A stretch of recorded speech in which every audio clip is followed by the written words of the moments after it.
안녕하세요. 전 서울에 살고 있는 40대 전업주부입니다. 막장 드라마 같던 일이 시댁을 휩쓸고 지나간 것도 벌써 10년이 다 되어 가네요. 살면서 이런 일을 겪는 사람이 몇이나 될까 생각하며 살았는데 사연을 듣다 보니 생각보다 꽤 많은 사람이 삶에서 막장을 마주하고 있더라고요. 그래서 저도 용기를 내어 사연을 보내봅니다. 사건이 일어날 당시 남편과 전 결혼한 지 2년째 되는 부부였어요. 남편은 가정적일 뿐 아니라 저의 삶을 존중하는 사람이었어요. 오래된 회사 생활로 많이 지쳐있는 제게 남편은 큰 활력소가 되었죠. 남편은 번역 일을 하고 있었는데 프리랜서로 활동을 해 스케줄 조절이 얼마든지 가능했어요. 그런 남편이 집안일을 독차지해주며 전 다른 맞벌이 부부보다는 비교적 편하게 회사 생활을 할 수 있었습니다. 물론 맞벌이 부부보다는 수입은 적었지만 적게 벌면 적게 쓰면 되니 큰 문제가 되지 않았어요. 저흰 두 사람 다 좋아하는 일을 하고 있다는 것에 만족하며 살고 있는 평범한 부부였습니다. 삶의 만족도가 높은 편이다 보니 얼굴 붉히는 일도 거의 없었어요. 그런 저희 부부에게 문제가 있다면 역시나 시댁이겠죠. 정확히는 어머님과 저희 부부의 문제가 되겠네요. 남편의 친모는 남편이 어릴 때 돌아가셨고 지금 저희와 문제가 일어나는 어머님은 새엄마였어요. 어머님은 아버님과 결혼하셔 슬하의 자식을 따로 가지시진 않으셨고 남편과 아주버님을 자기 자식처럼 키우셨다고 전해 들었습니다. 아니, 정확히는 아주버님만으로요. 어릴 땐 어땠는지 정확히 모르겠지만 제가 남편과 연애부터 해서 결혼까지 그리고 결혼 생활을 이어가는 동안에도 남편과 어머님의 사이는 대면대면했어요. 어머님도 남편에게 애정이 크지 않아 보였고 남편 역시 그런 어머님에게 살갑게 굴진 않았죠. 간단한 인사치레만 주고받는 두 사람과는 달리 아주버님과 어머님의 사이는 좀 더 모자 사이 같았어요. 일단 어머님의 행동이 남편을 대하는 행동과는 완전히 달랐는데 우선 호칭부터가 달랐죠. 남편에겐 그냥 이름만 부르는 대신 아주버님에겐 말끝마다 우리 아들을 붙이셨죠. 처음엔 그런 어머님의 차별을 보며 아주버님은 어머님이 재혼하시며 데리고 온 자식인가? 하는 생각도 했던 적이 있었어요. 하여튼 그런 차별을 받으니 남편도 어머님께 어느 순간부터 살갑게 대하기가 싫었다고 하더라고요. 어느 순간부터 어머님이 형만 예뻐한다는 느낌이 들었어. 그래서 그런지 나도 어머니한테 정붙이기가 힘들더라고. 그렇게 거리를 두다 보니까 나중엔 꼭 해야 하는 말 아니면 대화도 없었지. 혹시 당신이 어릴 때 큰 사고라도 친 거 아니야? 뭐 나쁜 친구들이랑 어울려 친구들 괴롭히는 건 물론이고 막 가출까지 하는 비행 청소년? 아, 방금 상상했는데 웃겼어. 하여튼 그래서 어머님이 당신한테 두 손 두 발 다 들고 포기하신 거 아니야? 그렇지 않고서야 두 아들을 그렇게까지 다르게 대할 이유가 없잖아. 아니야. 난 모범생에 가까웠다고. 어린 마음에 어머니한테 칭찬 한번 듣고 싶어서 공부를 얼마나 열심히 했는지 당신은 모를 거야. 그렇게까지 해도 칭찬 한마디 들어본 적이 없었어. 사고 친 건 오히려 형이었지. 고2 때까지 주변 학교 돌면서 도장 깨기까지 하고 다녔다니까. 뉴스에 나오는 그런 왕따나 학교 폭력 이런 사고는 안 쳤는데 싸움질은 그렇게 하고 돌아다녔어. 그나마 고3 때부터 무슨 바람이 불었는지 갑자기 정신 차리고 공부만 하기 시작해서 지금 평범하게 회사 다니면서 사람 꼴로 사는 거지. 아니었으면 아마 뉴스에 나오지 않았을까? 하여튼 그렇게 싸우고 다녀도 어머니는 형만 예뻐하셨었어. 들으면 들을수록 어머님의 행동이 이상했지만 나름 어머님만의 말 못할 이유가 있겠지 했어요. 그 말 못할 이유가 제 생각과는 달라도 너무 다른 장르여서 충격적이긴 했지만요.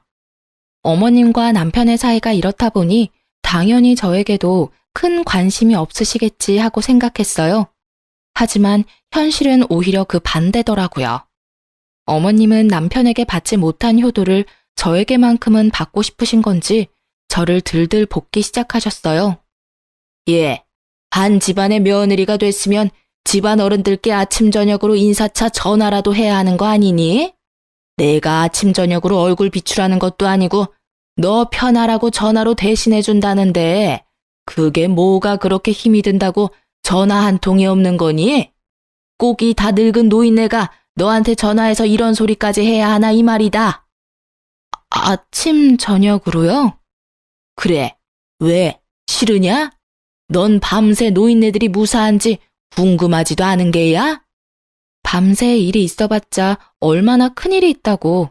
아니, 어머님 말씀이 100번 옳다고 해도 시댁엔 어머님의 관심과 사랑을 독차지하고 있는 아주버님도 계시는데 제가 굳이 아침 저녁으로 연락을 해야 하나요?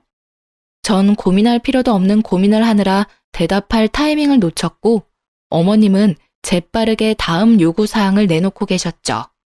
그리고 집에는 왜 이렇게 안 오는 게야? 적어도 주말에 한 번씩은 들려서 얼굴도 보고 해야 하는 게 기본 아니니? 아, 어머님, 전화는 자주 드리도록 노력할게요. 그리고 찾아뵙는 것도 노력해보는데 아무래도 직장 생활을 하다 보니까 주말마다 찾아뵙는 건 힘들 것 같고요. 힘 닿는 대로 자주 찾아뵙도록 할게요. 이것 봐라. 결국 내 뜻은 다 무시하고 네 뜻대로 다 하겠다고 하는구나. 어쩌다 이런 고집 센 것이 며느리로 들어와서는. 고집이 아니라요, 어머님. 지키지 못할 약속은 하고 싶지 않아서 그래요. 말로만 네 알겠어요, 어머님 하고서 못 지키게 되면 그게 더 어머님 마음을 상하게 만들 수 있다고 생각하니까요. 그러니까 너무 섭섭하게만 들으시지 마시고 제 상황도 좀 이해해 주세요. 어휴, 요새 며느리들 무섭다고 하더니 널 보면 진짜 그 말 틀린 것이 하나 없구나. 어찌 시어미 말에 단 한마디도 지는 법이 없니? 이러니 내가 널 예뻐하려야 예뻐할 수가 있겠니? 늘 이런 식이었어요. 과한 요구를 하시면서도 전혀 과하다고 느끼시지 않는 어머님과 곧 죽어도 빈말은 하지 않는 저. 그야말로 칼과 방패의 싸움과도 같았어요. 하지만 그런 저도 며느리였고 계속 무시하기엔 곤란한 상황인 것도 분명했죠. 그래서 전 남편을 어르고 달래 한 달에 한 번 정도 시댁으로 향했어요. 이런 저희 부부가 어머님의 마음에 들 리가 없었고 그렇게 저희 부부와 어머님은 얼굴 붉히는 일이 많아졌습니다. 어머님은 남편은 혼낼 수 없으니 저에게 이상한 꼬투리를 잡으시며 저를 혼내기 일쑤였고 그런 모습을 지켜만 보고 있을 리 없는 남편은 제 방패막이가 되어 어머님과 거침없이 맞서고 남편의 행동에 마음이 상할 대로 상해버린 어머님은 절 또 괴롭히셨죠. 그렇게 반복되는 상황은 정말이지 지겹고도 최악이었죠. 그러던 어느 날 저에겐 한 줄기 빛과도 같은 소식이 전해졌습니다. 그것은 바로 아주버님의 결혼 소식이었죠. 결혼에 관해 아무 말도 없던 아주버님의 갑작스러운 결혼 발표는 시댁 식구에겐 큰 기쁨을 가져다 주었어요. 물론 저에게도요. 형님이 생기면 이 메비우스 띠와도 같은 상황이 조금은 나아질 것이라 생각했으니까요. 예비 형님이 되실 분은 저보다 한 살이 많고 부모님은 계시지 않는다고 전해 들었어요. 그래서 상견례 대신 밖에서 시댁 식구, 저, 그리고 예비 형님.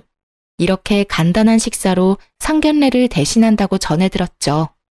그래서 예비 형님은 편한 자리라고 생각했었을까요?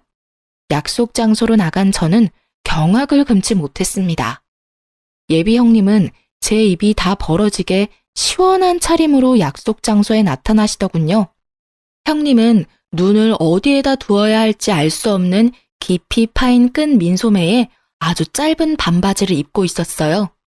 그 당시 계절이 여름이긴 했지만 좀 과하게 드러냈더군요.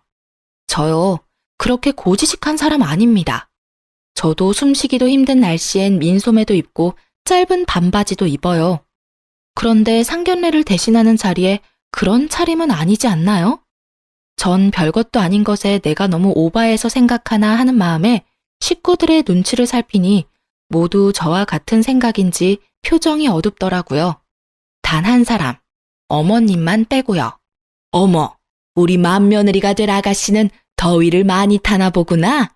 젊어서 그런지 그런 옷도 잘 어울리는구나. 연예인 같아. 그렇지 않아요, 여보? 어? 뭐, 그런 것 같기도 하고. 어머, 연예인이요? 감사합니다, 어머님.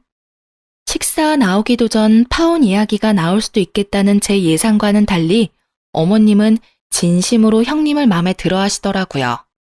도무지 개념이란 없어 보이는 형님이 왜 마음에 쏙 드신 것인지 저와 남편은 이해할 수 없었지만 어찌되었든 식사 자리는 잘 마무리되었어요. 자리가 마무리될 때쯤 형님이 자신이 그래도 맏며느리이니 부모님을 모시고 살고 싶다고 했을 땐 아버님까지 크게 기뻐하시며 웃으시는데 뭐 어찌되었든 다들 좋으면 되었다고 생각했어요. 한동안 남편과 저의 대화 주제는 형님이 될 수밖에 없었죠. 아니, 그런데 여보, 형님 말이야. 어른 모시고 살 분처럼은 안 보였는데 정말 의외이지 않아? 뭐, 형이 워낙 효자이긴 하잖아. 그러니까 형 뜻에 따라 줬겠지. 그래도 시부모 모시고 사는 게 쉬운 결정은 아니었을 텐데 의외긴 해. 사실 난 처음에 그 옷차림 보고 너무 놀라서 욕이 튀어나올 뻔했다니까. 눈 둘 곳이 없어서 밥 먹는 내내 음식만 보느라 나중엔 목이 다 뻐근하더라니까.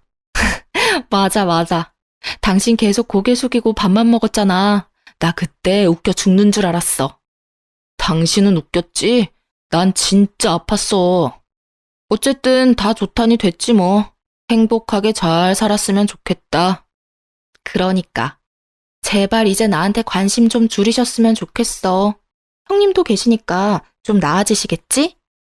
내심 기대했는데 저의 기대는 산산이 부서지고야 말았죠. 형님은 말씀하신 대로 시댁으로 합가해 지내기 시작했고 어머님은 형님과 지나치게 짝짝꿍이 잘 맞다 싶더니 둘이 합심해서 저를 괴롭히기 시작했습니다.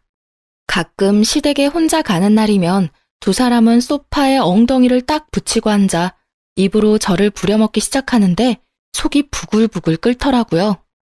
둘째야, 그 설거지 다 하고 과일 좀 깎아오거라. 아가, 사과 먹을래? 배 먹을래? 전 둘 다 먹고 싶어요, 어머님. 그래? 그럼 둘 다 먹으면 되지. 들었지? 사과랑 배, 둘 다 깎아오렴. 아, 형님, 전 사과랑 배가 어디 있는 줄도 모르는데 드시고 싶으시면 직접 깎아 드시는 게 더 빠르고 합리적이지 않을까요? 참다 제가 이렇게 말하니 돌아오는 대답이 참으로 사람 할 말 없게 만들더라고요. 그깟 과일 깎는 일이 뭐가 그렇게 힘들다고 네 형님을 부려먹으려고 하니? 네 형님은 시부모들 모시고 살면서 평소에 쉴 새 없이 일만 한다. 그런 네 형님이 넌 불쌍하지도 않니? 나 같으면 네 형님이 돕는다고 해도 앉아서 쉬라고 하고 혼자 다 해줄 텐데 어쩜 저렇게나 게으르고 생각이 없는 건지. 그리고 넌 네 형님 일 많이 해서 손에 주부습진 생긴 것도 못 봤니? 그런 거 보고도 형님한테 뭘 해달라고 하고 싶어? 어머님, 저 여기 너무 따가워요. 약을 발라도 소용도 없고 병원을 다시 가봐야 할까 봐요. 그래? 조금 있다가 나랑 병원에 가보자꾸나. 영양제라도 맞아야 하나? 누가 보아도 목이 물려 힘차게 긁은 자국을 주부습진이라 우기며 저에게 일이란 일은 다 미루는데 개념 없는 사람끼리 힘을 합치니 이길 수가 없겠더라고요. 형님 손톱에 곱게 얹어진 네일 장식마저 얄밉게 느껴졌어요. 그나마 가끔 있는 일이니 참고 넘길 수 있었는데 어느 순간부턴 새 식구 핑계를 대며 주말마다 부르기 시작하는데 진짜 미칠 지경이었습니다. 남편도 딱히 달가워하는 반응은 아니었지만 아버님까지 연락이 오셔 압박을 주시니 무시할 수도 없는 상황이었어요. 아가야, 이번 주 주말에 올 수 있니? 네? 그게요, 아버님. 제가 평일에 출근도 하고 야근도 많아서 주말에 좀 힘들 수도 있을 것 같아요. 그러지 말고 웬만하면 좀 오거라. 집에 새 식구가 들어온 지가 언젠데 첫째네랑 너희 아직까지 서먹서먹하지 않느냐? 그게 자주 못 봐서 그래. 얼굴 익힐 때까지만이라도 자주 와주렴. 아가, 이합이 부탁이야. 네, 알겠어요, 아버님. 그럼 주말에 뵐게요. 이렇게까지 말씀하시는데 도저히 안 갈 수가 없더라고요. 어떤 분들은 새 식구도 들어왔고 가족들이 있을 땐 일도 시키지 않는데 시댁 가서 밥 먹고 오는 일이 뭐 그렇게 미칠 지경이냐 하고 궁금해하시는 분들이 계실 텐데요. 네, 저도 처음엔 그렇게 좋은 생각으로 남편과 시댁으로 갔습니다. 하지만 어머님은 저희의 좋은 마음을 싹 다 망쳐놓기에 부족함이 없으신 분이었죠.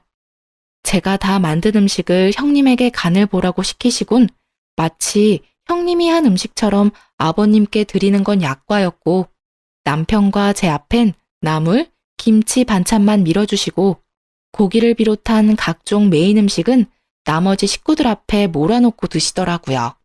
혹시나 제가 남편을 챙겨주기 위해 젓가락이라도 들이밀 때면 참 뻔한 방법으로 절 제지하셨어요. 둘째야, 네 아버님 국이 입맛이 맞으신가 보구나. 가서 국 좀 더 떠다 드리거라. 네? 아, 네. 국만 더 드리면 될까요? 괜찮은데 당신도 참. 우리 며느리 밥도 제대로 못 먹게. 아가, 난 괜찮으니 앉아서 마저 식사하거라. 괜찮기는 아까부터 다 먹은 국그릇 바닥만 긁고 계셨으면서.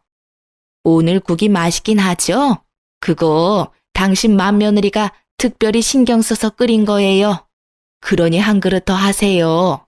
당신이 맛있게 많이 먹어줘야 맏며느리가 더 힘내서 실력 발휘를 하죠.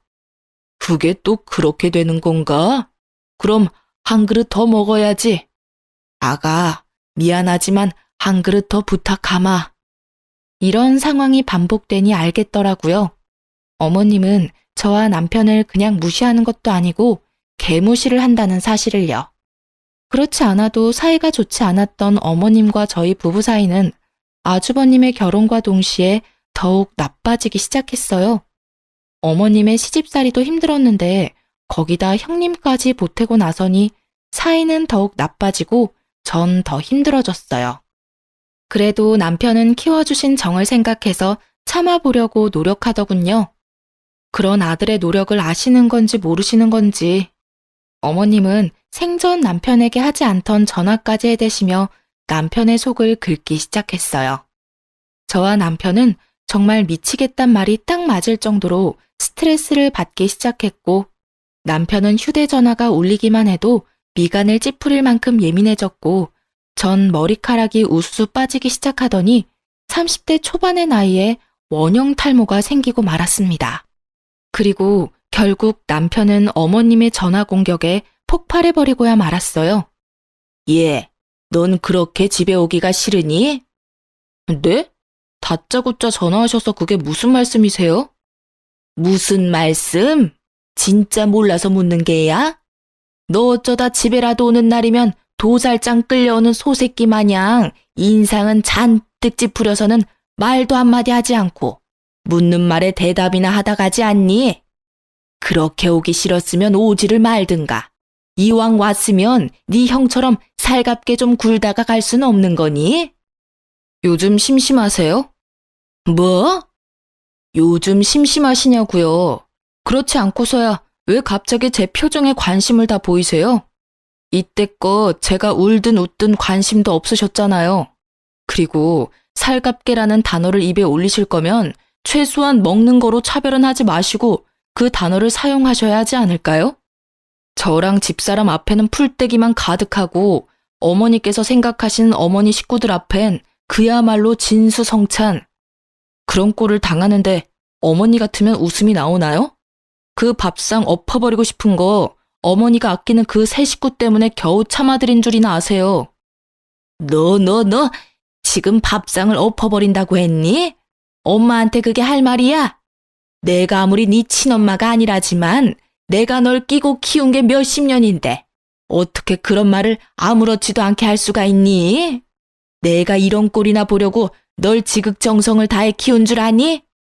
지극정성이라 어머니께서 알고 계시는 지극정성과 제가 알고 있는 지극정성이 참 많이 다른가 보네요. 제가 아는 지극정성이란 어머니께서 형한테 쏟은 그 정성을 보고 지극정성이라고 하는 거고요. 저한텐 그냥 방치했다는 말이 더 어울리진 않을까 싶은데요. 너 참 말을 이상하게 하는구나.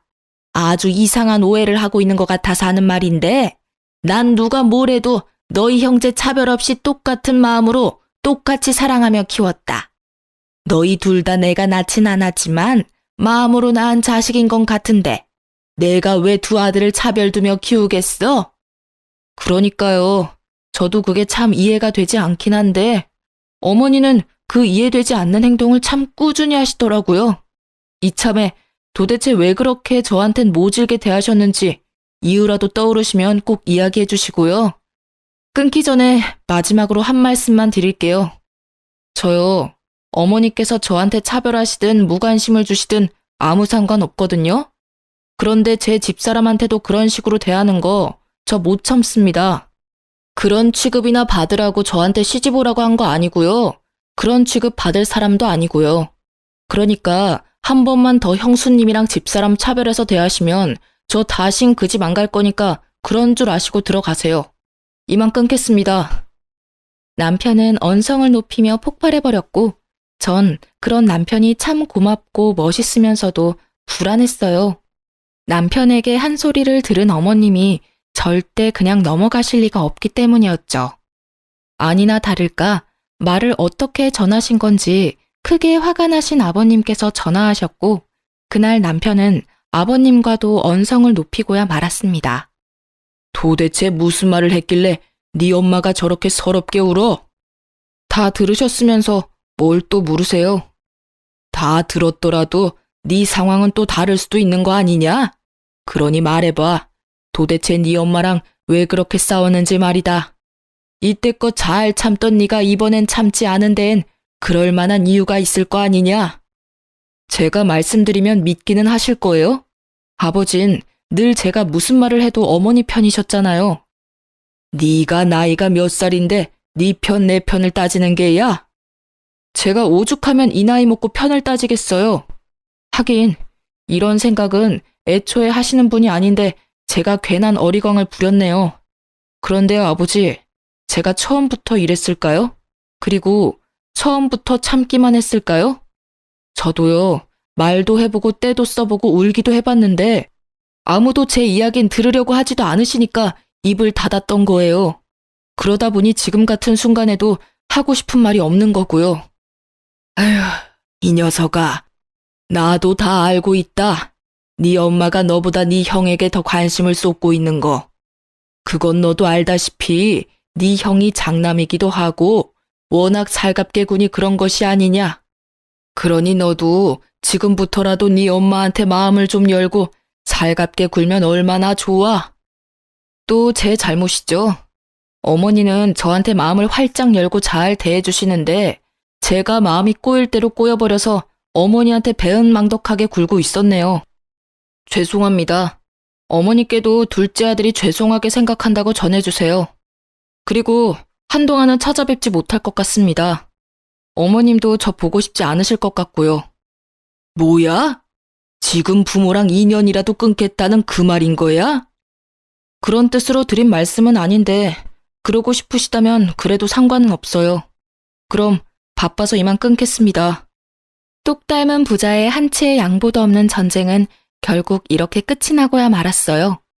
하루에 부모님과 다 싸워버린 남편은 여러모로 마음이 허한지 제 품에 와서 안기더라고요. 전 그런 남편을 꼭 안아주었습니다. 피도 한 방울 섞이지 않은 아들 둘을 마음으로 품어준 아내를 탓할 수도 그렇다고 상처받은 마음을 뿜어내는 아들을 탓할 수도 없는 아버님의 심정도 이해하지 못하는 건 아니었지만 참 그날은 아버님이 원망스럽더군요.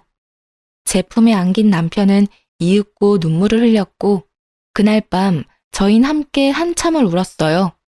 어머님도 어머님이지만 아버님과도 감정의 골이 꽤 깊더라고요. 전 그냥 두고만 보고 있을 수가 없었어요. 날이 밝아올 때까지 깊은 한숨만 쉬던 남편은 해가 중천에 뜨고 나서야 깊은 잠에 빠져들었고 잠이 든 남편을 확인하고서 전 시댁으로 향했어요. 아버님이든 어머님이든 누구라도 상관없으니 대화가 필요하다고 생각했으니까요. 전 그렇게 누구라도 있겠지 하는 마음으로 시댁으로 향했고, 시댁 대문이 보이는 순간 어머님과 형님이 다정하게 팔짱까지 끼고 나오시더라고요. 그런데 왜 그랬을까요? 다정한 두 사람을 보는데 준비했던 말들이 한 글자도 생각이 안 나더군요. 그야말로 머릿속이 백지장이 되는데 나쁜 일을 하다 들킨 사람처럼 황급히 몸을 숨겼어요. 그 상태로 마주했다간 두 사람의 맹공격에 어버버하고 당하기만 할 것 같았거든요. 골목길로 몸을 숨겨 큰 상자들 뒤에 숨어 있는데 어머님과 형님이 무어라 대화를 하며 걷다 진지한 이야기를 하는지 걸음을 멈추고 대화에 집중하기 시작했어요.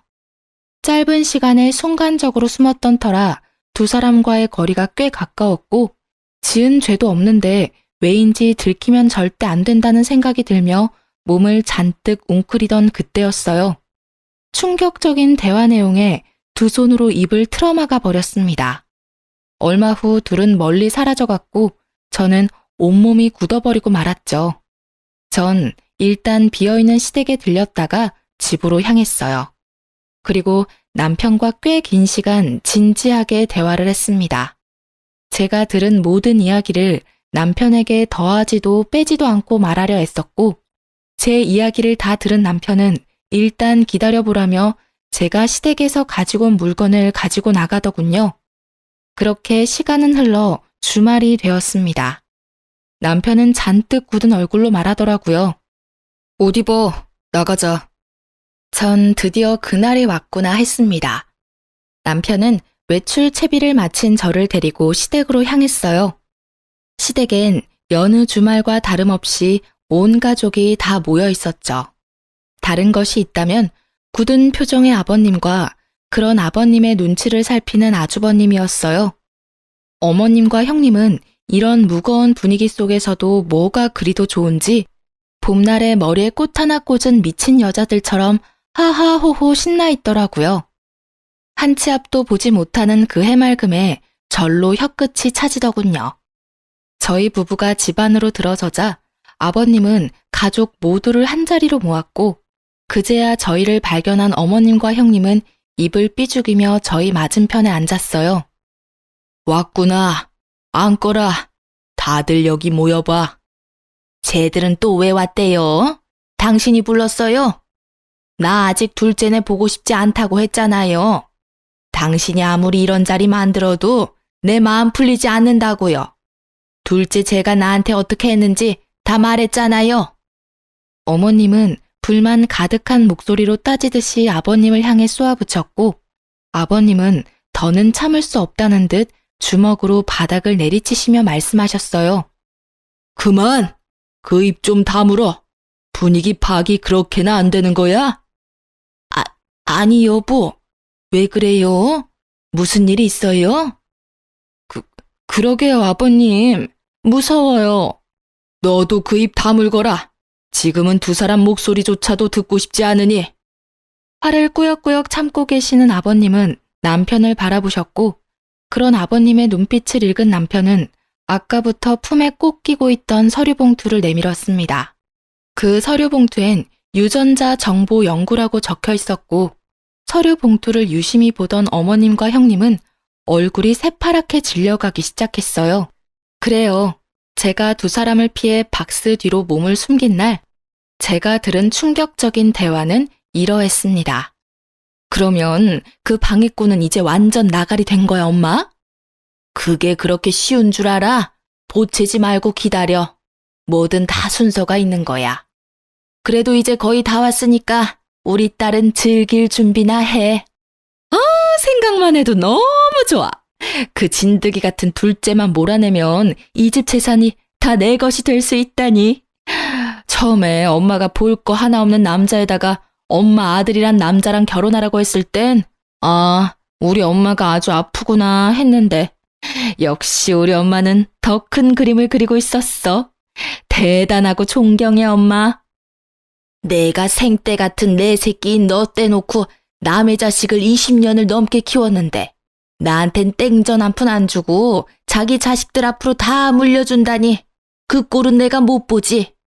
남매끼리 결혼시킨 꼴이라 그게 좀 그렇긴 하지만 뭐 어떠니? 엄연히 피 한 방울 섞이지 않은 남인데. 어쨌든 넌 네 동서나 더 괴롭혀. 더 힘들게 하란 말이야. 이렇게 된 이상 둘째네한테 한 푼도 흘러가게 둘 수는 없지. 어떻게 해서든 둘째네랑 인연을 끊게 만들어서 네 남편이 이 집 재산 다 물려받게 만들어야 한다고. 알겠어? 그럼 나만 믿어. 나도 엄마 그렇게 집 나가고 아빠도 일찍 죽어버리고 고아로 산 지난 세월 제대로 보상받아야 하겠으니까. 고아는 무슨, 엄마가 몸만 여기 있었다 뿐이지 야금야금 너한테 해준 돈도 꽤 될 텐데. 그땐 그 돈이 엄청 많아 보였는데 이 집에 들어와 보니 푼돈이더라고. 나 무슨 일이 있어도 이 집 재산 다 차지하고 말 거야. 당연하지. 둘째랑 영 끊고 나면 그 재산 누구한테 다 가겠니? 당연히 장남인 네 남편한테 다 가지. 넌 그냥 그 돈으로 평생 떵떵거리면서 살아. 어휴, 이런 당연한 소리 그만하고 밥이나 먹으러 가자. 그 노인네 오늘 일찍 들어온다고 했어. 빨리 갔다 와서 또 밥 차려야지. 나이도 많은 노인네가 쓸데없이 입맛만 좋아서는 무슨 밥을 그렇게 먹니? 아주 귀찮아 죽겠어. 운은 얼마나 좋은지 그 흔한 교통사고도 안 난다니까. 하여튼 그 노인네 명줄도 길어. 그날의 충격이 아직도 잊히지 않네요. 네, 맞습니다. 형님은 어머님의 첫 번째 이혼을 할 당시 데리고 오지 않은 딸이었습니다. 딸의 남은 가족이었던 전 남편이 죽자 어머님은 남몰래 시댁의 재산을 빼돌려 딸을 돕고 있었던 겁니다. 뭐 그것까지 어떻게 욕을 하겠어요. 하나뿐인 딸이 고아가 되어 이 험한 세상을 혼자 힘들게 살게 생겼는데 엄이라는 사람이 혼자 호의호식하면서 살 수는 없었을 그 맘 전혀 이해가 되지 않는 것은 아니었어요. 하지만 아버님이 자기 자식에게 물려주실 재산이 탐나 부모 자식 간의 연을 끊어놓다뇨. 하물며 가족들을 속이고 어머님의 친딸을 며느리로 끌어들이다뇨. 상식이 통하지 않는 사람인 건 알았지만 정말 제가 생각했던 것보다 더욱 상식이 없는 사람이더라고요. 그 뒤로 무슨 말이 더 오갔지만 멈췄던 걸음을 이어가며 나눈 대화라 자세히 듣지 못했습니다. 사실 더 듣지 않아도 뻔했으니 위험을 감수하며 두 사람을 뒤쫓을 필요가 없었어요. 전 그 길로 시댁으로 들어가 어머님과 형님의 칫솔을 챙기고 여유분 칫솔을 찾아두고 나왔어요. 그 다음부턴 여러분이 들으신 대로 상황이 흘러갔죠. 남편은 아버님과 따로 만나 이 모든 사실을 알렸고 오늘 이 자리가 마련되게 된 것이었어요. 아주버님과 남편에게 했던 이유 모를 차별과 아버님과 남편 사이에서 이간질하던 어머님의 모습, 그 모든 것이 추악한 어머님의 욕심에서 시작된 것임을 알게 된 아버님은 배신감에 치를 떨며 말씀하셨어요. 얼굴 보니 이게 뭔지는 당사자들이 더 잘 아는 것 같군. 그러면 이제 어떻게 된 일인지 직접 말해보게. 도대체 무슨 생각으로 이딴 짓까지 벌인 것이야? 아버님의 호통에 형님은 고개를 푹 숙였고 어머님은 바로 무릎을 꿇으시곤 빌기 시작하셨어요. 여보, 내가 다 잘못했어요. 다 내 잘못이에요. 난 당신하고 결혼해서 배부르고 따뜻하게 잘 지내는데 아빠가 갑자기 죽고 한순간에 고아가 되어버린 내 딸이 너무 눈에 밟혀서 너무 불쌍해서 그랬어요.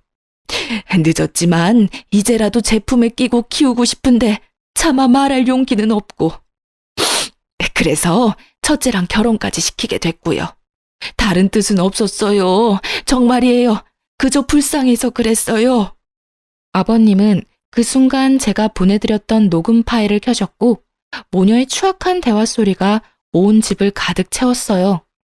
두 사람의 대화를 엿들었을 당시 전 녹음을 했었고 처음부터 녹음하지 못한 탓에 내용은 짧았지만 남편을 고립시켜 연을 끊어버리겠다는 내용, 아주버님께 모든 재산이 가게 되면 내 딸은 떵떵거리며 살면 된다는 내용은 아주 선명하게 녹음되어 있었으니 모녀의 계획은 알고도 남았죠.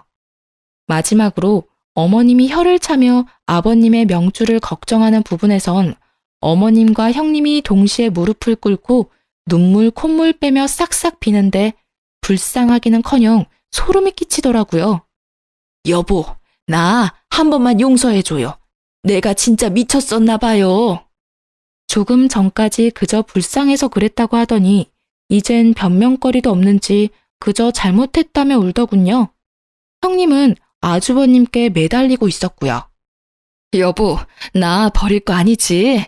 우리 사랑했잖아. 난 그저 엄마한테 속아서 그랬어. 내가 진짜 돈만 보고 당신이랑 결혼했겠어? 당신을 사랑하니까 이런 짓까지 한 거지. 내 말 믿지? 나 믿지? 나 안 버릴 거지?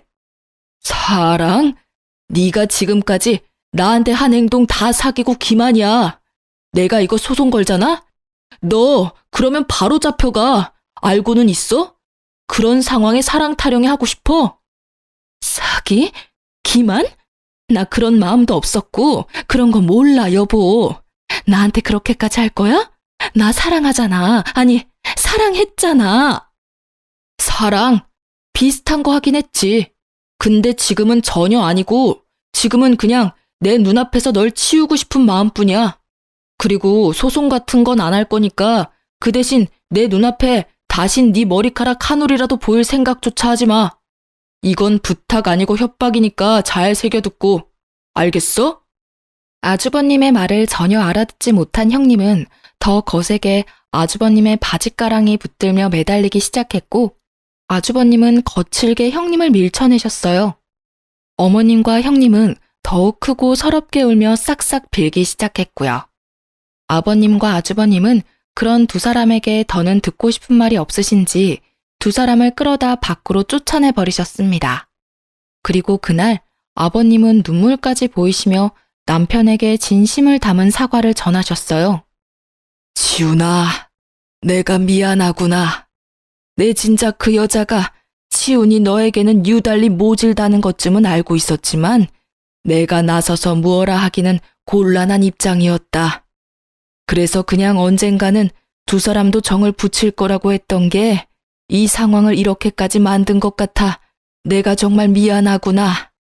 이 못난 아비를 용서해 주겠니? 용서라고 할 게 있나요? 가족끼리?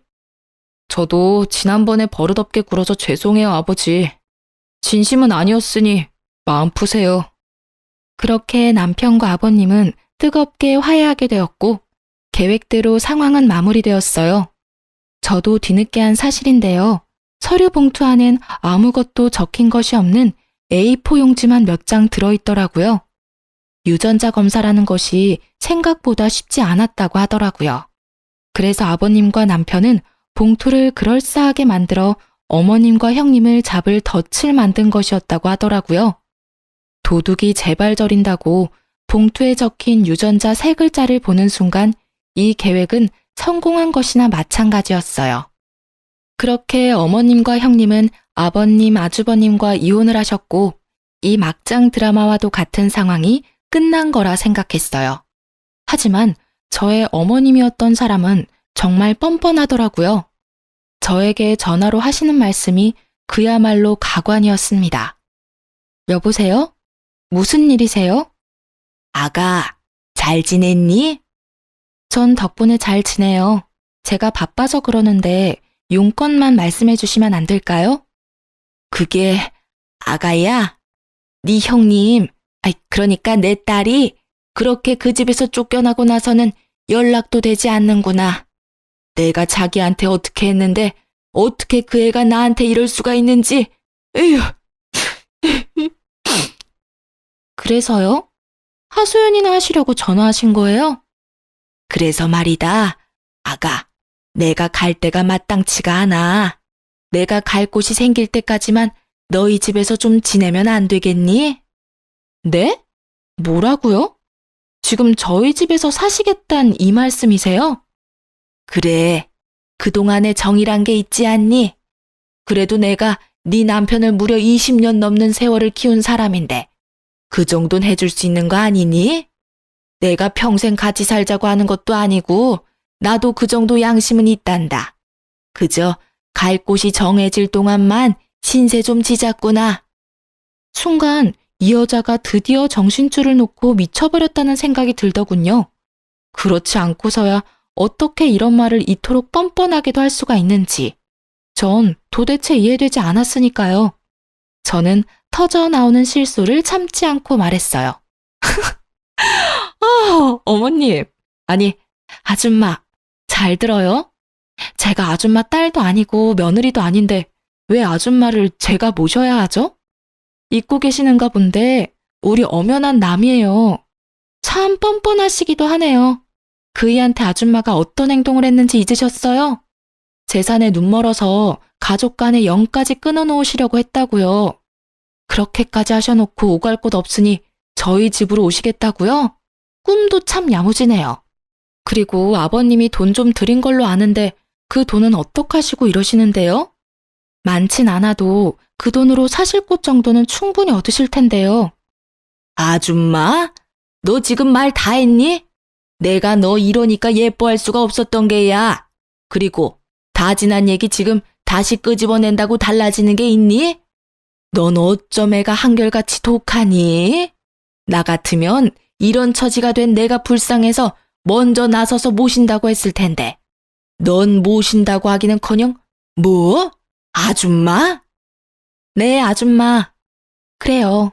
저 독하고 못돼 먹어서 아줌마하고 더는 할 말 없으니까 아버님이 드린 돈으로 원룸을 얻어 사시든 찜질방을 가시든 알아서 하시고 다신 연락하지 마세요. 원룸? 찜질방? 너 진짜 나한테 이렇게까지 할 거니? 내가 이 나이 먹고 원룸이나 찜질방에 가서 어떻게 살아? 왜 못 살아요? 길거리에서 사시는 분들도 계세요. 그분들에 비하면 나쁜 처지는 절대 아니실 텐데요. 그리고 앞으론 저한테나 남편한테나 연락하지 마세요. 한 번만 더 연락하시면 아버님께 다 말씀드려서 쥐고 계시는 그 돈 다 뺏어올 테니 그런 줄 아세요. 그렇게 저에게 대차게 까인 전시모는 폭이란 모르는 사람이었고 아주버님께도 연락을 하셨다고 해요. 용건은 뻔했죠. 아주버님께 집을 구해달라고 했다고 하더라고요. 자신은 원룸이나 찜질방에선 죽어도 살 순 없으니 지난 20년간 키워준 값으로 40평대 아파트를 사달라고 했다고요. 40평대 아파트가 누구 집 개 이름도 아니고 참 대단하긴 대단하신 분이라 했네요. 그 뻔뻔한 요구를 들은 아주버님은 아무런 대답도 하지 않고 전화를 끊어버렸다고 합니다. 대답할 가치를 못 느꼈다고 하더라고요. 그리곤 바로 아버님께 모든 사실을 알렸고 아버님은 전 시모에게 연락을 해 다시 이런 연락을 한다면 그나마 줬던 돈을 다 뺏겠다고 단단히 못 박았다고 합니다. 그 이후로 또 연락이 왔냐고요? 아니요. 그 돈이라도 챙겨야 했던 전 시모는 아예 잠적을 해버렸거든요. 혹시나 싶었는지 번호도 바꿔버리시고요. 잠적한 또 다른 한 사람, 바로 전 시모의 딸. 그 여자의 소식은 의외의 장소에서 전해 들을 수 있었어요. 친구 중 물류센터 직원인 친구가 있는데 그 친구가 전화가 왔더라고요. 네 형님이었던 사람 이름이 박은주 맞아? 박은주 맞아. 네가 그걸 어떻게 알아? 아니, 요즘 쿠팡에 일용직 알바 오는 여자가 있는데 낯이 이상하게 익잖아. 그래서 생각해보니까 글쎄 네 형님인 것 같은 거야. 아니 왜 한동안 네 카톡 사진 너희 가족 사진이어서 내가 자주 봤었잖냐. 박은주. 맞네, 맞아. 그 여자 여기에 와서 일하고 있어, 일용직으로. 어머, 진짜니? 그렇지 않아도 도대체 어디서 뭘 하고 사나 싶었는데 거기에서 일하고 있었네. 일하는 것도 아니지. 성실하지도 않은 사람이 일까지 못해서 일손 부족해서 진짜 급한 날 아니면 일하러 오지도 못해. 일용직도 사람 가려가면서 받아 얘. 그 여자 하는 꼴 보니까 모르긴 몰라도 밥 빌어먹고 살긴 참 힘들겠더라. 몸 쓰는 일은 몸 써야 돼서 싫고 머리 쓰는 일은 머리 아파서 싫고. 내가 여기 있으면서 여러 사람을 만나봤는데 그 여자 캐릭터도 보통 아니더라니까. 여러모로 잘 이혼하셨어. 네 남편 형. 아주 집안 말아먹을 사람이더라니까. 그래서 요즘은 안 와? 안 오는 게 아니라 정확히는 못 오는 거지. 뭐, 어제는 급해서 부르긴 했는데, 하는 꼴 보니 한동안은 또 못 올 것 같더라. 자긴 계속 일하고 싶다고 신청은 하는데, 이딴 식으로 하면 다신 못 올 가능성이 높다고 봐야지. 평생 일용직이나 기웃기웃할 게 뻔하다 뻔해. 아니지. 일용직도 힘들 수도 있겠다. 일만 못하는 게 아니라 사람들이랑 잘 어울리지도 못하더라고. 그렇게 싸워. 그냥 막 싸워. 여기저기 시비도 잘 걸고 시비도 잘 걸리고. 하여튼 또 그 여자 일하러 오면 또 말해줄게.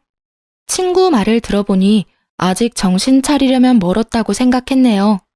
그래도 언젠가는 인생사라는 게 쉽지 않다는 걸 좀 깨달았으면 하네요. 그런 날이 과연 올 줄은 모르겠지만요. 이렇게 드라마 같은 시댁 사건도 끝이 났습니다. 막장 드라마를 보며 저런 일이 일상에서 일어날 수 있는 걸까? 하고 생각했었는데 생각보다 다양한 사람들이 가까운 곳에 살고 있더라고요. 막장은 결코 먼 곳에 있는 것이 아니었어요. 저희는 행복하게 잘 살아가고 있어요. 아주버님은 그 사건 이후 이제 결혼 생각은 없다며 아버님께 물려받은 회사에 몰두하고 계세요. 아버님이 계실 때보다 매출이 오르는 것을 보면 아주버님 능력이 대단하시긴 한가 보더라고요. 아, 참고로 남편에게도 회사로 들어오시길 권하셨지만 남편이 단칼에 거절했어요. 남편은 회사에 관심도 능력도 없다며 확실히 못 박았죠. 아버님은 그런 남편을 많이 아쉬워하시며 지금 살고 있는 저희 집과 시골의 땅을 좀 주셨어요. 그렇게 대충 재산 정리를 하신 아버님은 요즘 저희보다 더 바쁘신 삶을 지내고 계세요. 어느 날부터 경로당에 다니시더니 거기서 사귄 친구분들과 여행도 다니시고 맛집도 다니시느라 아주 바쁘시더라고요. 그 사이 저희에겐 남편을 똑 닮은 아들이 태어났어요. 지금은 5살인데 크면 클수록 아버님이 보이는 것이 유전자의 힘이란 참 대단하구나 싶어요. 3대가 나란히 걷고 있는 모습을 뒤에서 보면 모르는 사람이 봐도 한 핏줄이구나 싶을 정도로 체형, 걸음걸이가 닮았어요. 아, 그리고 저흰 아버님이 주신 땅에 집을 지을 계획이랍니다. 그 집에서 온 가족들과 다 함께 모여 살면 어떨까 싶어서요. 모여 살다 보면 또 크고 작은 문제들이 생겨날 수도 있겠지만 워낙 큰일을 겪었다 보니 다 헤쳐나갈 수 있을 것만 같아요. 행복하게 살아볼 테니 다들 응원해주세요. 이로써 제가 드릴 말씀은 끝이 났네요. 다들 제 이야기 들어주셔서 감사합니다.